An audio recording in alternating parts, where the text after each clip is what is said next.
Thank you so much for staying with us. It is still iBrand Daybreak, and this is the major conversation that we have for today. The month of June is officially recognized as Men's Mental Health Month, a month dedicated to encouraging men to reach out and speak about their mental health issues. For years, however, many men have been told to keep their emotions and feelings on the inside and not speak out about them. This has created generations of men who find it hard to talk about issues. According to the Center for Disease Control and Prevention, men die by suicide at a rate nearly 4 times higher than women. They also represent 80% of suicide deaths, which comes out to more than 100 men every day. With us in the studio, of course, to have this conversation and, of course, throw more light on why men need to talk about their mental health is Dr. Wale Ogunana. He's a famous Dr. Wales on social media. And, of course, he's a social media health wellness influencer and co-founder of the 100K Club. Thank you so much for joining us. Thank you. Thank you for having me. Okay, I've just been told that I murdered your name. I am so sorry about it. Please, can you correct me? No, you tried. You tried. Yeah, no, but my name is Olawale, okay. Dr. Olawale Ogunana. So you tried. So I should just keep it that way? Yeah, Dr. that's fine. Olawale works. Right? Yes, Olawale works. Yes. All right, so let's get it down to why we're here. Men's mental health. This year, the theme is Be the Source for Better Health, improving men's health outcomes through our cultures, communities, and connections. I am so glad that this year we get to call out the society for what they've done to men and their mental health. Growing up, you hear things like boys don't play with dolls, boys don't cry. Why behaving like a girl? And people grow up with these things at the back of their head, and so you find human beings who behave like robots. And I'm speaking out of experience because I grew up among many men.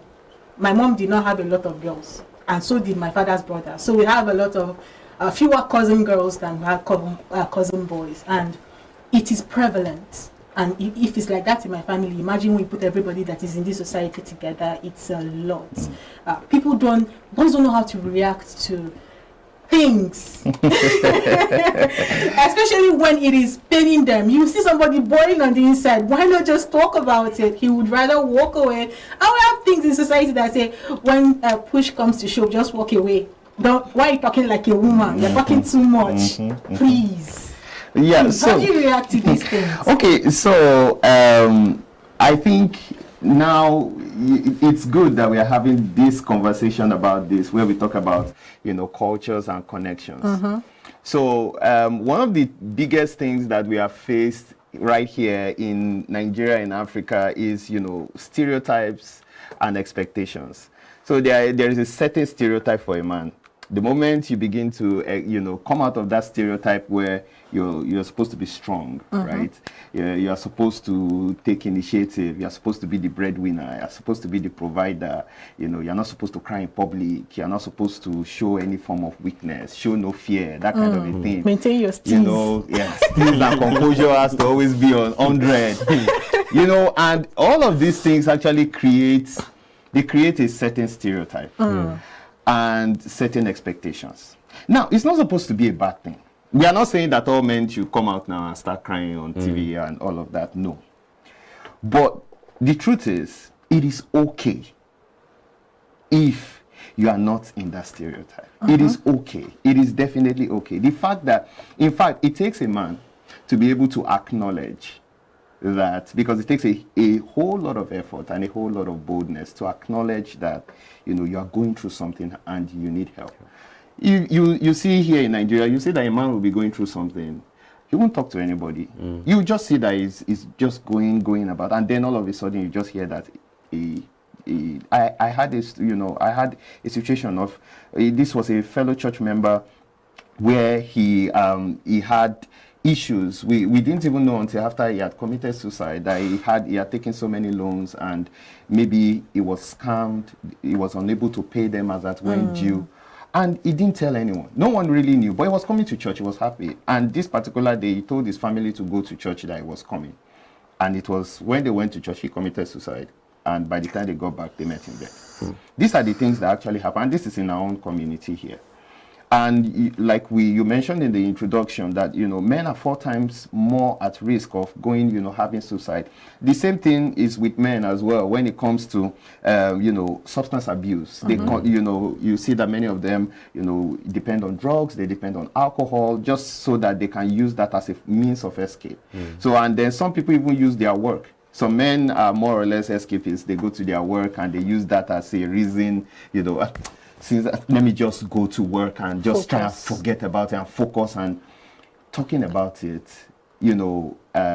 can be important, can be helpful. But then there is the issue of talking about it, and then there are avenues. We also have we live in a community where there are no avenues for men to actually come out and discuss and share.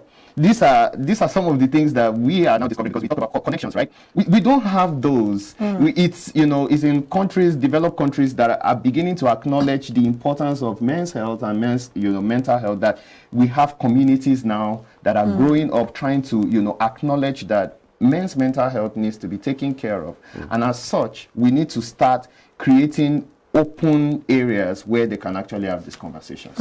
It's an arm of the health sector, yeah? And like you mentioned, in developed climes, there are people who are actually trained. Because it's one thing to bring yourself to the point where you've decided, okay, I'm just going to talk about it.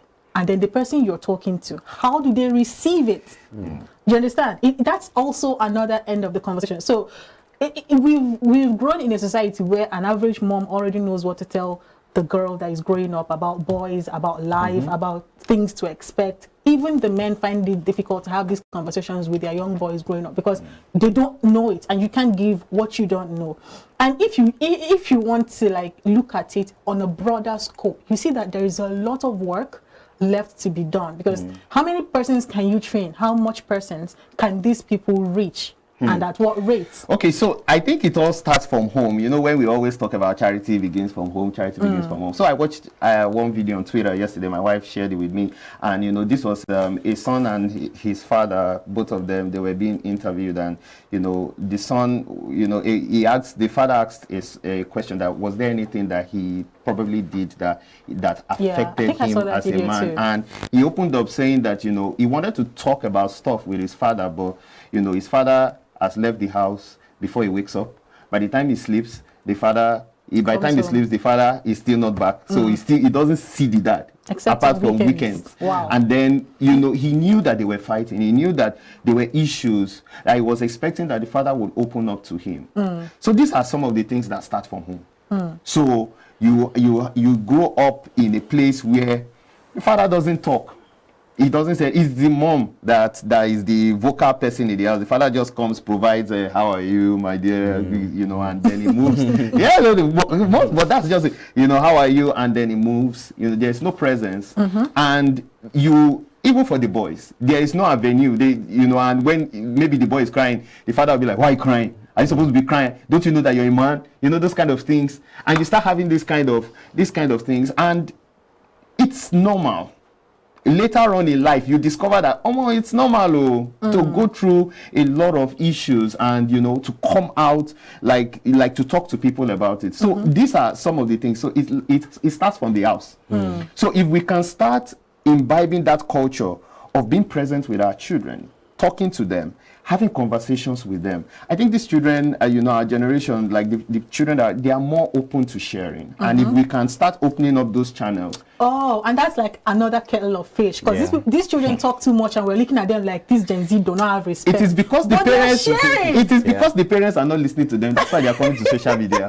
That's my own theory, anyway. Actually, but I personally believe that they want to share. Yeah. So I don't know, but I think we have to just do better. So I want us to talk about awareness now, and if we have to go down that particular route, I also want us to bring it home to raising the boy child, because I strongly believe that a dysfunctional boy child is also a dysfunctional man or an adult. So at what age do we start to bring that consciousness, that cognizance, or that awareness about men's mental health between that process, if I may put it that way? Okay, so what I think is, it has to start from the moment the boy child is conscious of himself. He knows his name, he knows his father, he knows his mother, he can identify things. So you have to, that is when the building starts. That is, you start building. It's not, if we want to live like this, this space that we are in, it's not the same day that they cast the concrete that we will enter and then we'll start building studio. Very true. So it takes time. The foundations need to be built from that age, the ability to express themselves, to share with them, let them know that this is society's expectation from you, but then it is okay for you to go through all of this. Now, this thing comes in phases. You start with the one where they can relate. For instance, when the boy is crying, you hug him and you tell him that it's going to be okay. Those kind of things where, the boy is going through something and then you are sitting and you are listening. That active listening goes a long way. Yeah. These are the awareness, the boy needs something and then he can come to you, he can approach you, because we have a situation where fathers are not approachable. You're like, you are supposed to be like, yes, you're supposed don't fold, that kind of a thing. But fathers ought to be approachable. Spend time with your children. Don't assume that because I am yes, I understand the financial expectations of men is that you have to provide. There are certain things that are okay, that you have to, you have to go out. But then making out time, one person I really, and I'm sorry that I'm just putting it up, one person that I really respect, right, on this is one of my brother-in-laws, right? He spends, one thing I love about him, and I've never told him, this is the first time I'm actually mentioning it in open, is that he spends quality time with his children. All of them. The three of them, he spends quality time with them.